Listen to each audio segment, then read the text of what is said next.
Hello, I'm Keith R.A. DeCandido, and welcome to the latest episode of KRAD COVID Readings, here to calm your coronavirus craziness by reading my writing. I'm coming to you this week with a shirt that is 35 years old. This has nothing to do with what I'm reading, but I have to share this. I recently recorded a panel that will be shown during DragonCon weekend, since DragonCon, like all the other conventions, have gone virtual this year. And we did a panel with the American Sci-Fi Classics track called Roll a Panel, where we do 20 panels in an hour. Basically, we roll a big 20-sided die and then cover a different topic over about 2.5 minutes.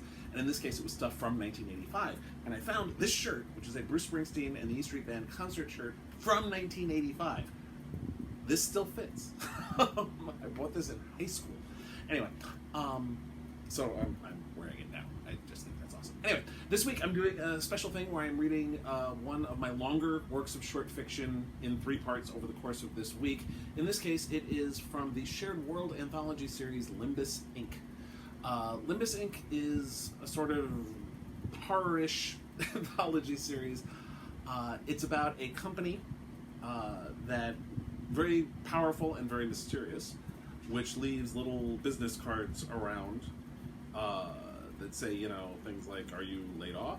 Are you, down on your luck? Call us and we might have a job for you. How lucky do you feel?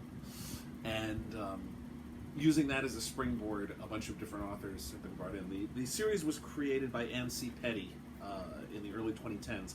Unfortunately, Anne passed away not long after the first book came out. She also at least contributed to the second book, and then Brett J. Talley, who also contributed to book 1, took over the editorial reins. But Jonathan Mayberry, Joseph Nassis, Benjamin Kane Etheridge, Brett Talley and Nancy Petty, Joe Lansdale, Gary Brombeck, Harry Shannon, and Joe McKinney contributed to the original bunch. Book 3 also has Jonathan in it, and myself, as well as Shauna McGuire, Laird Barron, and David Liss. And our remit was basically to do something with this all-powerful and very mysterious corporation, and portray people who are down on their luck, who are then hired by Limbus to do something, and what they do is probably going to be very bad. Anyway, I'm going to be reading my story, which is called Right On, Sister, over the course of the next 3 days, and we start with part 1 right now. Wanda Jackson tried to ignore the pain in her calves as she walked gingerly through the slush-covered sidewalk of 116th Street. She'd just finished her morning shift waiting tables at Smith's Diner on 110th. Unfortunately, it was her last shift ever. The place had been robbed a dozen times in the past 2 years, and the insurance premiums kept going up. Mr. Smith decided to stop paying those premiums, which was only a problem when they got robbed the 13th time. The police said to report the crime to the insurance company, but Mr. Smith didn't have insurance anymore, and that meant he had to pay for the window the robbers broke himself, and he couldn't afford it. So he just declared bankruptcy, and that was it. Wanda, along with the 6 other ladies who waited tables and the 2 guys who cooked in the back and a couple of cashiers, were all out of work. Sure, someone could buy the diner, but probably nobody would. It would hardly be the only abandoned building in Manhattan, and who'd want to open a diner in Harlem these days? Even if someone did, there was no guarantee they'd be hiring Wanda to wait tables every morning. In fact, there was no guarantee that anybody would hire her. Morning shifts were hard to come by, since all the ladies with kids were snatching them up. They'd work in the morning, then pick up their kids at school in the afternoon. Wanda only got the gig at Smith's because Mr. Smith was friends with Graham's. At least she still had the afternoon job at the law office. She filed for Charlie Charles. His flyers were up all over Harlem, usually taped or stapled to walls that said "Post No Bills," and he had ads on the TV. Honkies called Charlie an ambulance chaser, but Wanda just saw a brother who was trying to make a living. He had a law degree, so why shouldn't he help the brothers and sisters go up against the man? She got to Lenox Avenue and walked through the big glass door next to the picture window that had Charlie Charles, Harlem's favorite lawyer, stenciled on it. The storefront was in the ground floor of a crummy apartment building.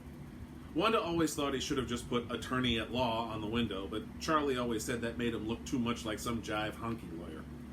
Brothers should be honest, he always said, and Harlem done loves Charlie Charles. Opening the door rang the stupid bell that was attached to it. Frida looked up at the sound of the bell and immediately got up from behind her wooden desk. Lord have mercy, am I glad to see you. I need to go to the mailbox and get me some lunch before I starve. Wanda smiled. Her afternoon shift at Charlie's always started with filling in at the reception desk while Frida got lunch. Frida got up and looked at herself in her compact, making sure her afro looked good and touching up her lipstick. As she sat at the desk, Wanda grinned. I'm guessing the Jimmy's working over at Sylvia's today? How should I know if that turkey's working today? Frida was trying to play it cool, but Wanda saw right through her. Frida had been trying to get with the waiter over at Sylvia's since he started working at the famous Harlem eatery last fall. Bring me back a couple eggs? Right on, Frida said, and she headed out with a stack of mail that had to be sent out. As she opened the door, which rang the bell again, she turned back to the desk. Oh, yeah, Charlie's in a meeting with a client.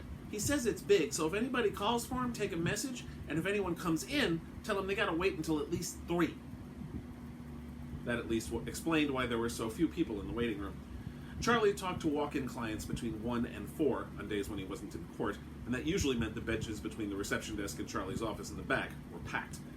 But today there were only about 5 people. Usually a day with this much slush on the sidewalk, you had lots of folks coming in with slip and falls. The phone rang 6 times in the first 20 minutes after Frida left. 2 were people just asking about maybe becoming clients. Wanda gave them the usual jazz about making an appointment or just walking in between 1 and 4. One made an appointment for next Tuesday at 11. The other said she'd walk in. 2 calls were for Stoney's Pizza down on 90th Street. They always got calls for there because their number was almost the same except for there being a 0 instead of a 9, and people always misdialed it. One was from someone in the district attorney's office. Wanda said Charlie was with a client, and she wrote down the man's name and number on a pink message slip.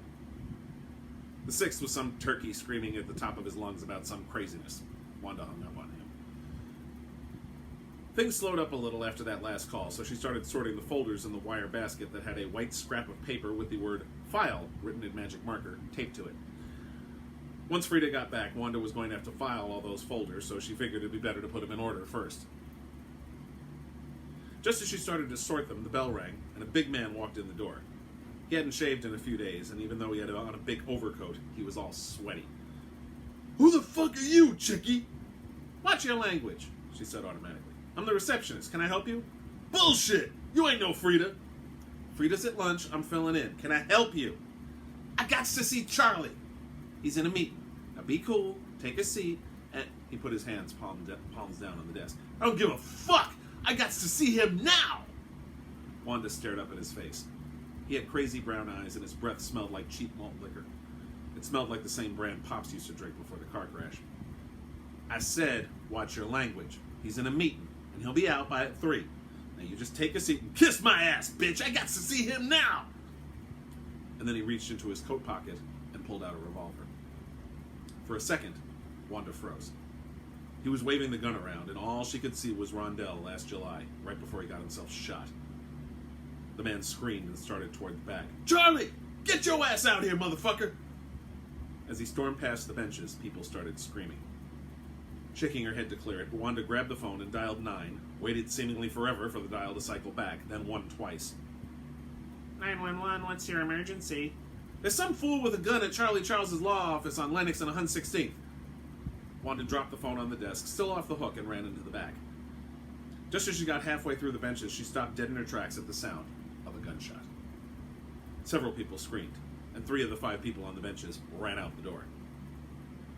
Wanda took a deep breath and kept going into Charlie's office. The crazy man was standing with his gun pointed right at Charlie. Charlie was on the other side of his big wooden desk, cowering against the back wall of the office, which had a gated window that looked out over the filthy alley behind the building where they put all the garbage.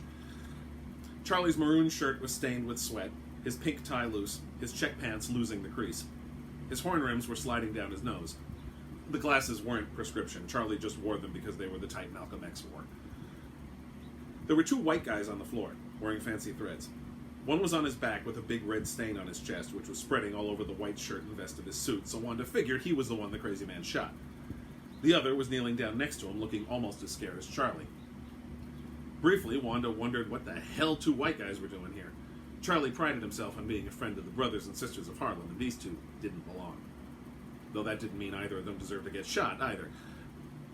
Charlie was saying, now, Leroy, just be cool, brother. You don't... Shut up, just shut the fuck up. I ain't your brother, motherfucker. Cowering further, like he was trying to absorb himself into the back wall, Charlie said, easy now, baby, easy, just be cool. I said shut the fuck up. Wanda said, and I said watch your language. Leroy whirled around. What the fuck, bitch? Look, Leroy, I don't know what you're all riled up about, but... He pointed the gun at Charlie. This lying motherfucker done lied to me. I saw that ad on the TV. He said he'd get me a goddamn settlement. Well, I hired his lying ass, and I ain't got no goddamn settlement. I got to pay, and I ain't got no goddamn money to pay. Bad enough you're cursing, Leroy, but now taking the Lord's name in vain? What's wrong with you? I done told you this motherfucker lied to me. Of course he lied. Ain't you been paying attention, Leroy? He a lawyer. That's what lawyers do. Bullshit. There's like truth in advertising and all that jive. He done said he'd get me a settlement, and I didn't get no settlement. Wanda shook her head. Brother man, please. You think there's truth in advertising? That's just another white man's lie. Look, you ever been to Burger King? You ever seen a Whopper that looks like what they show on the TV? Leroy frowned and actually had to think about it. No, they all look like shit. Exactly. None of that stuff on the TV is real. You ever seen a pad in the projects that look as good as where they live in good times? That just made Leroy's frown get bigger and his voice quieter. No. Right on. Now, you need to start using your head. You just done shot a hunky, and you know it's bad news when a brother kills a hunky. Now, this is Harlem, so the fuzz won't be by for a while yet. Leroy's voice got loud again. You called the cops? Wanda put her hands on her hips. Of course I called the cops, fool. There's people in here, and you were scaring them with that gun. What was I supposed to do? Then you went and shot that hunky. Leroy put his hands to his head. I didn't mean to. I didn't expect nobody but Charlie. He surprised me, and the gun just went off. That's good, Charlie said. Look, Leroy, when the cops get here, I'll tell them. Leroy pointed the gun back at Charlie. You ain't telling nothing to nobody, motherfucker. Easy, Leroy. Be cool. Wanda cried. Now listen. You don't want no fuzz getting a hold of you. Killed a hunky, and they ain't gonna stand for that. So you got to be going now before they get here. What about this lying motherfucker? He'll still be here. He's been in this office for 15 years. He ain't gonna be leaving anytime soon. Now beat it before you get your fool behind arrested. Letting out a long breath, Leroy shook his head and looked at Wanda. Yeah, okay. You're pretty smart for a dumb bitch. He looked back at Charlie. This shit ain't done, motherfucker. I'll be back real soon, you dig? And then Leroy turned and ran through the office and out the door. Wanda immediately ran after him, stopping at the desk to pick up the phone. All the potential customers in the waiting area were long gone. The 911 operator was screaming into the receiver. Hello? Are you still here? Sorry, had to deal with something. The cat with the gun beat it, but there's a man here who's been shot. We heard the shot and sent an ambulance as well as a patrol car. Ma'am, please do not leave the premises. You're saying the man with the gun has left? Yes, ma'am, Wanda said. His name's Leroy. The officers will take your report at the scene, ma'am. Would you like me to hold the line until they get here? No, we're cool. Thank you. Bye. She hung up. Charlie was stumbling out of his office through the door, nearly collapsing against the doorframe. Wanda, baby, that was... She turned to face him. The fuzz and an ambulance are on the way. Medics will take care of that hunky Leroy shot. Who are they, anyhow? They're two men from Gage Whitney. I had me a damn fine class action suit that they was going to settle for some serious bread, and that jive mother ruined it. A whiny voice came from the office. Mr. Charles, Harold is bleeding quite profusely. Wanda shouted back, there's an ambulance on the way, hunky. Be cool. The man came out. Somehow his suit hadn't lost a single crease. I will not be cool, young woman. My colleague has been shot, and you let the perpetrator go. Take it easy, Melvin, Charlie said. Wanda did the right thing. If the cops showed up while he was still waving that piece around, it would have got real ugly. Cops pulling their guns, maybe Leroy goes nuts and shoots more people, like you. Wanda wouldn't have thought it was possible, but Melvin actually got whiter when Charlie said that. Jerking a thumb to the Rolodex on Frida's desk, Wanda said, "Besides, he a client, which means we got his home address. We just tell the fuzz and they pick him up at home and don't nobody get hurt. At least we don't." Melvin shook his head. I suppose that makes sense. Finally, Wanda started to hear sirens. About damn time. The ambulance actually arrived first and took Harold to Harlem Hospital. Melvin tried to argue with the paramedics to take him to St. Luke's, but they would only go to Harlem. Wanda figured he'd be the only white patient in the place. Once the police arrived, they talked to Charlie and to Wanda and to Melvin and to Frida, who came back from lunch to see red and blue flashing lights and yellow tape all over the office. Wanda gave Leroy's address to one of the cops, who copied the info onto the Rolodex card into his notebook. By the time the cops were done, it was almost 5, and Charlie just went ahead and closed the office. Wanda headed to the subway stop at the corner of 116th and Lenox. Normally, she'd walk home to her apartment on 127th, but she was too beat to hike the 11 blocks. She dug around her purse until she felt a coin that had a Y cut out of the middle of it, and pulled it out as she went slowly down the slush-covered metal stairs. She dropped the token into the slot and pushed the big orange wooden turnstile that rumbled as it let her in. A 2 train showed up pretty soon, and she squeezed onto the graffiti-covered car once all the people coming up from downtown got off. She only had to go one stop, and she didn't get a seat. It was rush hour after all. But that was okay. It got her home faster. She got out along with tons of other people one stop later at 125th, and she went upstairs and 2 blocks up Lenox to 127th. The sun had set, and it was about 20 degrees colder, and Wanda could feel it in her bones. New York in winter sucked. It was fine when it first started snowing, because nobody went out in it, and the snow was like this big white blanket over everything. It was the only time the city was ever pretty. But as soon as people went out in it, which was usually about an hour after the snow stopped, that was it. The snow got covered in gunk, and the city looked even nastier than usual. Since Mama got back from the hospital after the car crash, they'd been living in the super's place in the building. Mr. Olivares was nice enough to give up his ground floor apartment for a smaller place on the first floor, so Mama could bring her the wheelchair in and out. It was still a pain in the ass, but they couldn't get the thing up the stoop or any of the stairs. At least the sidewalk entrance only had one small lip that even Mama's lazy behind could get past. Wanda shook her head. It wasn't fair to call Mama lazy. She couldn't walk, was stuck in that stupid wheelchair for the rest of her life, and it wasn't her fault. No, that blame was all Pop's. He was up in Attica for murder since he drove the car right into the crosswalk where that lady and her stroller were before hitting the truck. 3 people died, including a 2-year-old girl. Mama was crippled, and Pops was in jail for life. Entering the apartment, she said, "I'm home!" Mama wheeled in from the kitchen. "Not so loud, baby girl. Mama's asleep." Wanda wasn't surprised. Half the time when she got home from work, Grams was asleep. But she was early today, so she figured she might be up. Which was too bad, because she really didn't want to face Mama all alone on this. So she just stared at Mama for several seconds until she finally looked up at Wanda from her wheelchair and said, "What you want, baby girl? Get your behind in the kitchen and make us some dinner. I'm starving." "Mama, the diner closed." "What do you mean closed?" She tried to keep it simple, talking about how Mr. Smith didn't pay his premiums.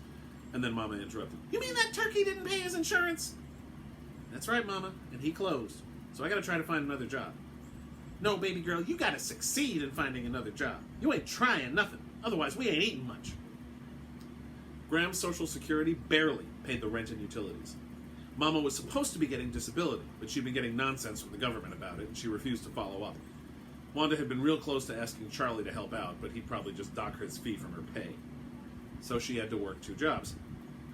Maybe she could talk Charlie into hiring her full-time. The next morning, she went out to every restaurant and diner in Harlem, looking for help wanted signs. She filled out a few applications, but mostly just got told to come back later when the manager was in, or to come back tomorrow, or some other nonsense. She used to get lunch at Smith's. That was a perk of being a waitress there, but she couldn't do that today, and she didn't want to spend the money to get food anywhere else. So she just skipped the meal and went straight to Charlie's office. Except when she got to Lenox and 116th, the office was closed, the gate down, the lights darkened. For a few seconds, she just stood and stared at the closed office. According to Frida, Charlie only ever closed the office during the daytime when he went on vacation back in 71. Otherwise, though, the office was always open. Even if Charlie was out somewhere in court or talking to people for a case or something, Frida was in the office. And when Frida went on vacation or called in sick, he got a temp. So why was the office closed now? It didn't make sense. She found a payphone and put a dime in, then dialed Charlie's home number. She had it for when he was working from home or was sick and had a question. The line was busy. The phone gave the dime back and she dialed Frida's home number. "Hello? Frida, it's Wanda. Why is the office closed?" "Oh, hey, girl. Yeah, I don't know what's up. I've been trying to call Charlie all day, but his line is busy. He ain't answering his phone, and I left messages with his service, but nothing. As soon as I hear, I'll let you know, dig? Thanks, Frida." The next morning, after a bunch more attempts to find a waitressing job, she went home to eat some lunch. When she got inside, Grams was in the kitchen eating a sandwich. "Hello, dear. That nice girl from the law firm called earlier. She said to call her back. Frida? Grams nodded. Yes, that's the one. Sweet girl. Very polite on the phone. Not like most of you young people today. Well, she's the receptionist, so she talks on the phone to clients all the time. I'll call her back. Thanks, Grams. Of course, dear. She answered on the first ring. Hello? Frida, it's Wanda. My Grams said you called? Yeah, and it's bad news. You ain't gonna believe this, but Charlie's had to close the office permanently. Say what? Turns out he ain't no real lawyer. Wanda's jaw fell open, but no words came out. She was stunned. Frida went on. The cops, they looked into Charlie and found out he never passed the bar. He ain't got no law degree, and he ain't licensed to practice law, and now all his cases are messed up. How can that... I don't... Wanda shook her head. Damn! Yeah, cops may be calling you, too. Okay. Thanks for calling, Frida. Take care of yourself. You too, Wanda. For a few seconds, Wanda just stared at the phone before hanging it back up on the wall. In the space of less than 2 days, she was out of both of her jobs. She had thought 1977 was the worst year of her life. But 2 months in, 1978 was trying very hard to overtake it.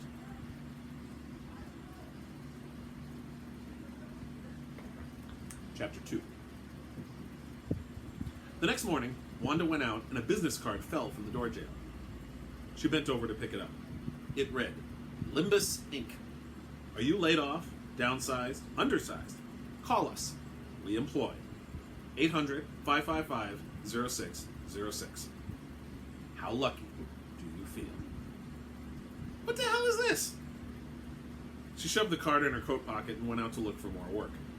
Today she was wearing the only nice blouse she owned, her platform shoes, and a pair of Mama's old slacks that she hadn't worn since the car crash. If Wanda was going to look for work, she was going to look her best. She tried the library branch on 124th, but the nice lady there told her she had to apply at the personnel office at the big library on 42nd with the lions in front of it. However, that same nice lady said they could always use pages with filing experience, which she had plenty of organizing Charlie's files, so there was that. But most of the people who took those jobs were students. Wanda was pretty sure they'd take one look at her and say she was too old. When she went home for lunch, she looked at the newspaper. There were plenty of want ads for temp agencies, like the one Charlie used to hire people to replace Frida when she was sick. Maybe she could go to one of them. There weren't any up here in Harlem, but she saw a bunch in Midtown. She could stop by the library and maybe hit some of those temp agencies. After eating lunch, she kissed Grams goodbye before heading downtown. Mama wasn't home. Wanda had long ago stopped asking where she went during these times. She figured one of these days the phone would ring and it would be the police saying Mama was dead or hurt from doing something stupid like trying to cross the street against the light and getting her pool behind hit. She'd gotten pretty good at moving around with the wheelchair, but that skill wasn't so great when she was drinking, and Wanda just knew that when she wasn't home, she was out at one of the local bars. She also wondered how Mama paid for those drinks. It wasn't like she had money of her own. Graham's Social Security money and Wanda's own earnings went into the chemical bank account, and Mama didn't have access to that. Wanda learned that lesson the hard way after Mama had cleaned out the account they had at Manufacturers Hanover a couple of years ago. Grabbing her coat, she felt the crumpled up card from the Limbus company in her pocket. Unfolding it, she read it again. How lucky do you feel? Wanda had never felt lucky a day in her life. The only good luck she'd had was when that Grams was still alive. Everything else, though, was just one bad scene after another. Pops beating her when she was a kid. Having to get the abortion when Rondell locked her up because they couldn't even afford to feed themselves, much less a kid. The car crash and Pops getting locked up. Mama crippled for life and unable to get disability. Rondell getting shot during the blackout. And now this. So no, she didn't feel lucky, thank you very much, but she decided to walk over to the phone anyhow. The number was toll-free at least, so it wouldn't make the phone bill any worse. Picking the phone up off the wall, she dialed the number on the card. A pleasant lady's voice answered. Hello, Miss Jackson. Thank you for calling. Wanda actually pulled the phone away from her head and stared at it for a second, then put it back to her ear. How the hell did you know it was me? We have considerable resources not available to most companies, Miss Jackson. I see you got our card. Would you like to come in for an appointment? What exactly are you offering? Limbus has numerous job opportunities, but there's one in particular that I think might be perfectly suited to you. If you wish, you can come in for an interview this evening at 6. We have an office at 666 Fifth Avenue on the 42nd floor. For a moment, Wanda didn't say anything. She just wanted to ask a question or two, and now she had an interview? And they had a job for her already? Then again, the lady did say something about considerable resources. That was pretty heavy. Yeah, okay. 6 o'clock. When you get to the building, go to the elevator on the far end of the bank. That's the only one that goes to the 42nd floor. Right on. Thank you very much, Miss Jackson. Trust me, you won't regret this. She was regretting it already when she hung up, but it was cool. That address was on 5th between 52nd and 53rd Streets. Between that building and the library were all the temp agencies she'd been looking at, so it would work out perfect for her afternoon. Once she got outside, she buttoned her coat against the nasty wind and went over to the subway entrance on 125th. She took a 3 train down to Times Square and then went downstairs to take the 7 over to 5th. The library wasn't so bad. She filled out an application and handed it in, and they said they'd call her if something opened up. They were nice about it, and there were other sisters in the office, too, which made her feel better. The temp agencies, though, were full of honky ladies who all looked at her like she had a disease or something. They were all dressed a lot nicer than Wanda, too. She was done with all that before 6, so she wandered around the area. There was St. Patrick's Cathedral, which was pretty, but too much for a church as far as she cared. Catholics were always over-decorating everything. She didn't want to go into Saks Fifth Avenue because it was full of things she couldn't afford. But there were a few bookstores nearby. She went into Scribner and Sons between 48th and 49th and looked around. It had been years since she read anything that wasn't a newspaper, a diner menu, or a law file, but she used to love reading when she was a kid. She especially loved Madeleine L'Engle's A Wrinkle in Time. Shaking her head at the memory, she recalled that she wore out the copy of the book at the Harlem library. Excuse me.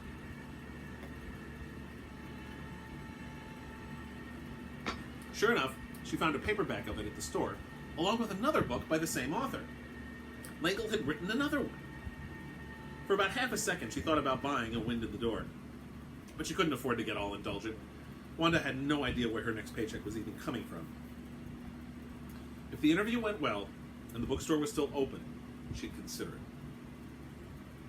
A lady who worked in the store saw her putting the book back and said, "You know, the 3rd book is coming out this summer. I just saw it in the catalog yesterday. It's called A Swiftly Tilting Planet."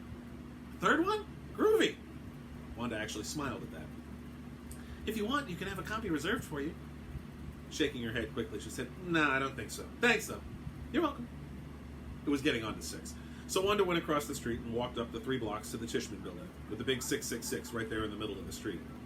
She hadn't told Grams where she was going because she'd probably start calling it the Devil Building or some other jive. Wanda loved Grams, but she had some notions. Walking in, she went all the way to the far end of the elevator bank like the lady on the phone had said. At this point, her feet were killing her from the platforms, and she wished she'd worn her sneakers like usual. She was used to being on her feet all day, but that was in her comfortable shoes. The platforms were not meant for walking all over Midtown. The last elevator in the bank had a different door from the others. It wasn't as wide. She pushed the call button, and the door slid open right away. Stepping inside, she saw that there were only 4 buttons on the wall, one on top of the other. They were simple black push buttons. The top one said 42. The one under it said lobby. The next 2 said door open and door close. Wanda had to admit that it was pretty heavy that these cats had their own elevator in a fancy building like this. Pushing the 42 button got the door to close without her having to use the bottom button. The elevator jostled for a second, then moved slowly up. Eventually, it stopped with a ding. The door slid open to a long hallway. It didn't look like any place in New York she'd ever seen. What she was used to was either the dank, dark hallways of the apartment buildings in Harlem, or the fancy Art Deco corridors of the Empire State Building and some of the other skyscrapers from the old days. This, though, was some funky stuff. Everything looked like it was made of some kind of weird, shiny metal. There weren't any lights that she could see, but everything was bright. The floors and walls and ceiling looked like something out of Star Wars. What especially got her was how clean it was. Even the lobby had gunk all over the floor from people tracking slush in from the sidewalk, and the walls had some stains here and there. For that matter, the city was always covered in smog. But this place? This was cleaner than the hospital where Mama was taken after the car crash.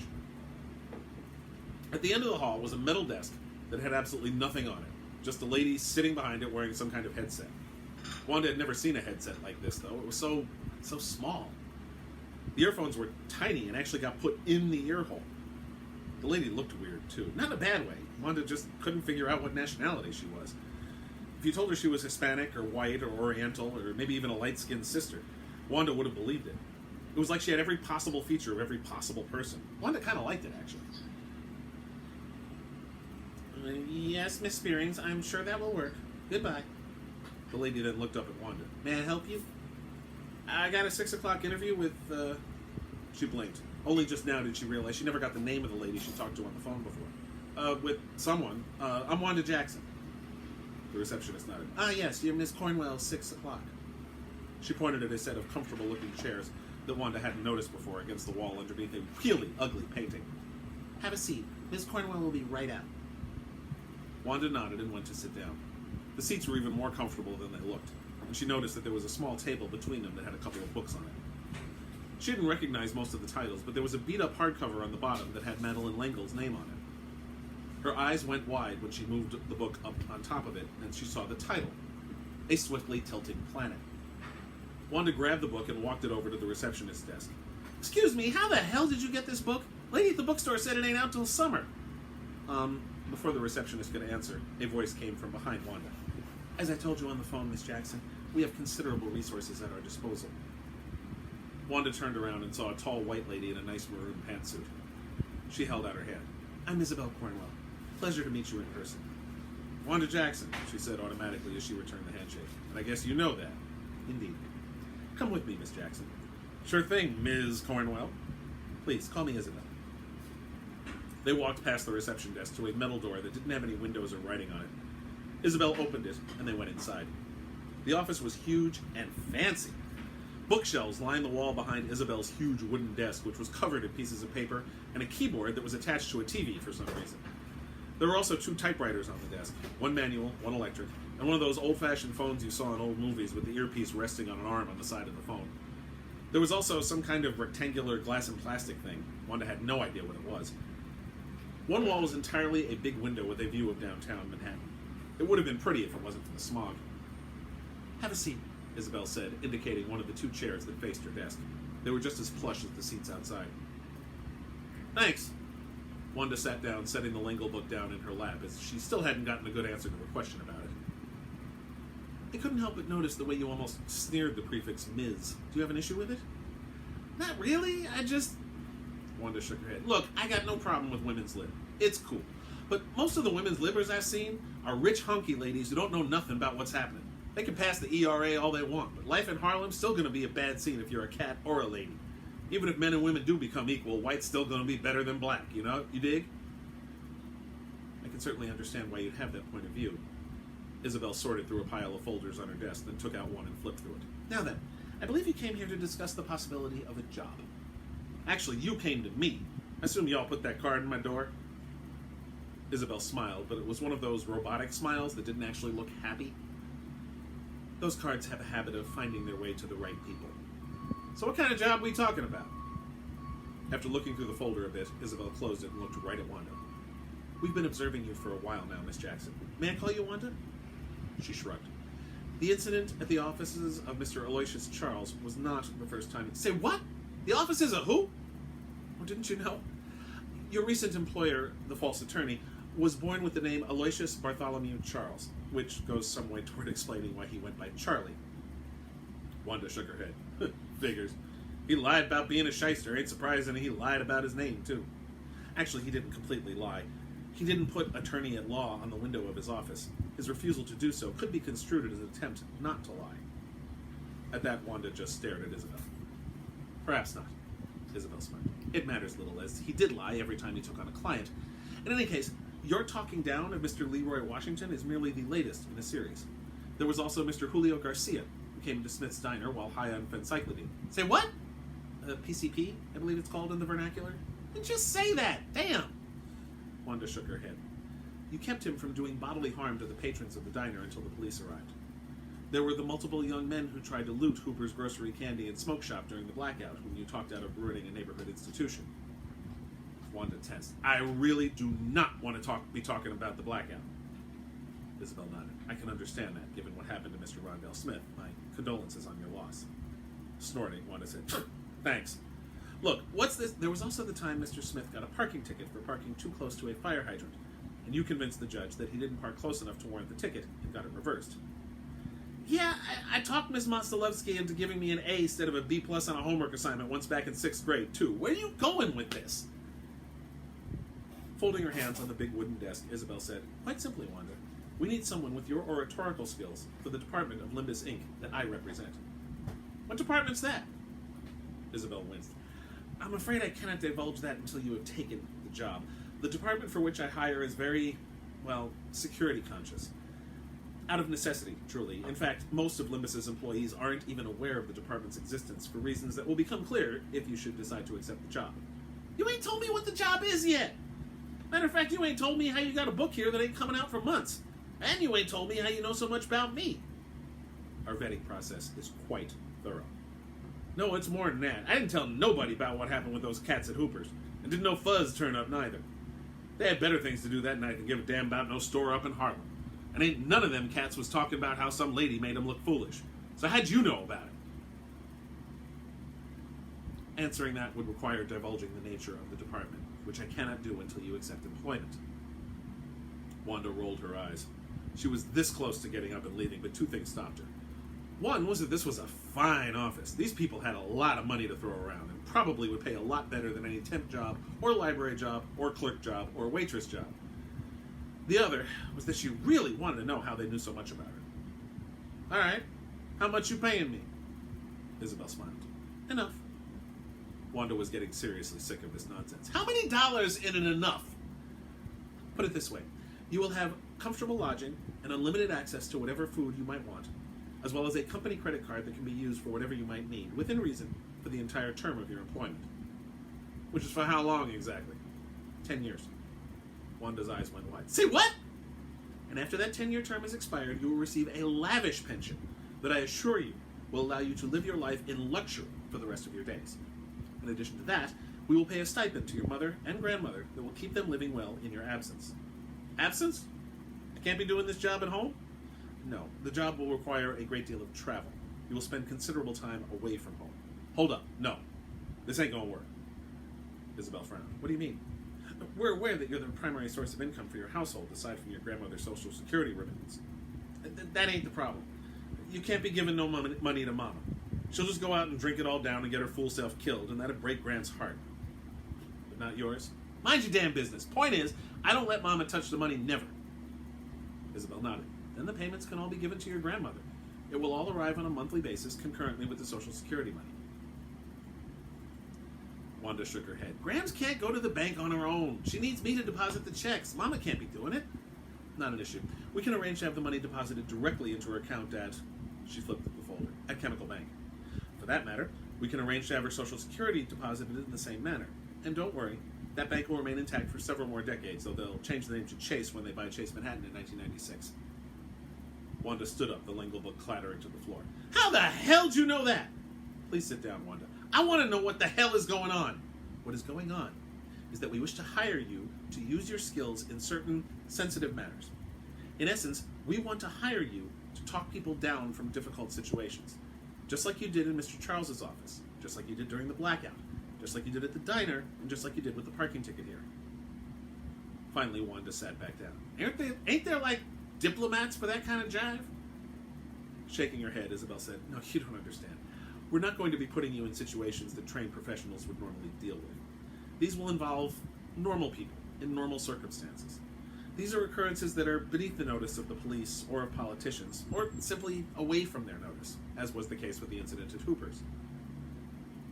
Wanda just stared at Isabel for a few seconds. And you'll pay me enough. Yes.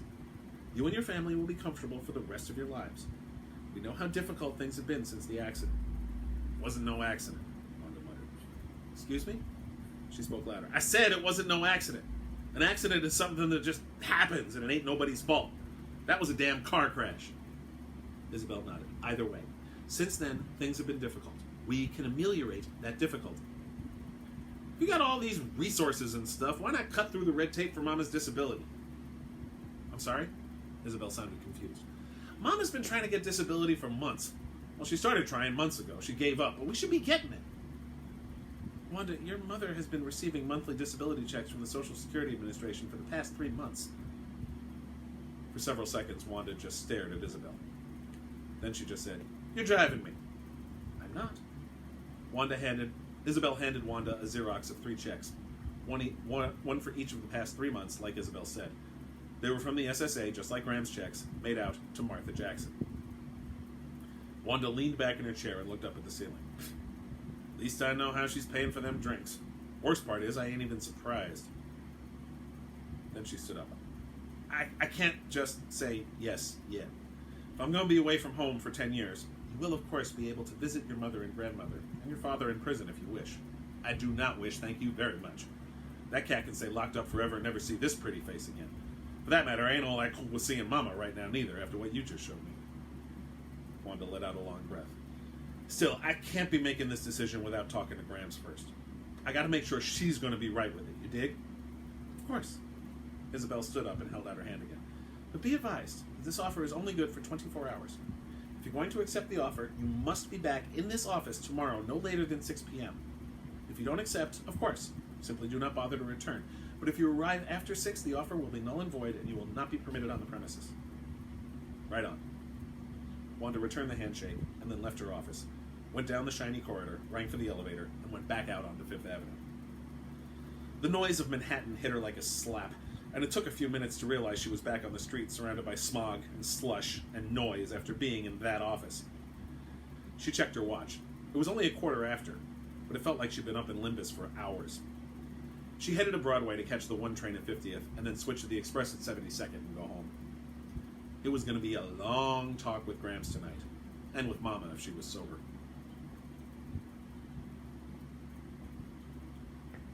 Chapter 3. It took a lot of thinking for Wanda. By the time she got home, Grams was already in bed asleep. Mama still wasn't back from wherever it was she decided to go. Probably out drinking with the money she'd been hiding from Wanda. The super's apartment in the building was a 1-bedroom, so they converted the living room to Mama's bedroom, and the dining room to Wanda's. It meant, of course, that Wanda was stuck with a cot in a room that was open, but she didn't care that much, as long as Grams had her own room and Mama got at least a little privacy, since she could at least hang a curtain over the living room entryway. Wanda lay on her cot in the used-to-be a dining room, and tossed and turned on it all night. She couldn't sleep for more than a minute or two. In fact, only time she lay still was when Mama finally came home, singing at the top of her lungs. Wanda couldn't talk to Mama right now, sober, much less while she was drunk. Eventually, Mama fell asleep, which Wanda knew because she was snoring loud enough that the neighbors probably thought there was a buzzsaw on high in the apartment. The next morning, Mama was still snoring in the used-to-be-a living room. Grams got up and made breakfast like she always did. Wanda had given up trying to get her to quit. Grams always said, "Breakfast is the most important meal, and I always fed my children breakfast. Not about to stop now." "Good morning, dear," Grams said as she stirred the grits. "Morning, Grams. Did you sleep well?" "Not really." And then she told Grams what happened, ending with, "What do you think I should do, Grams?" "What kind of a fool question is that, dear?" Wanda flinched. Grams hadn't talked that sharply since Wanda was a little girl. "Of course you should take the job. Why would you even doubt it?" For a second, Wanda didn't say anything because she didn't want to say it out loud. It was why she didn't just jump at the job as soon as Isabel offered it. Then she finally said it. "Because I don't want to leave you alone with Mama." "Dear, I've been putting up with that child's nonsense since I popped her out. It hasn't gotten any better, and it won't get any better until Jesus finally takes me. Or takes her, which will probably happen a lot sooner if she keeps carrying on like she did yesterday." Grams looked over at the closed door to the living room, which wasn't enough to keep them from hearing Mama's snoring. "I'll be fine. If these people will take care of us, then you should take the job." Wanda smiled and relaxed for the first time since she'd seen the shuttered entrance to Charlie's law firm. "Right on, Grams. I will take it. Now let's have some of them grits." To be continued. Tomorrow we will pick up with chapters 4, 5, and 6 of Right On, Sister. Thank you for watching. You can get Limbus Inc. from all the usual online book dealers. You can, and the first 2 books as well. I strongly recommend them. There's some really, really good stuff in there by some great authors. You can find me online at DeCandido.net, read my blog at DeCandido.wordpress.com, check out my Patreon at patreon.com/KRAD. If you're curious about my Patreon, on my blog, on DeCandido.wordpress.com, this week I'm running some samples of each of the tiers. I'm trying to goose things. I just hit 50 patrons on Patreon, and I want to reach 60. That's my goal. So check out my blog this week and see all the samples of all the different things you can get. There's movie reviews, TV reviews, cat pictures, excerpts from works in progress, vignettes featuring my original characters, and first looks at first drafts of my short stories and chapters and essays and things. Thank you very much, and please stay safe. I'll see you Wednesday.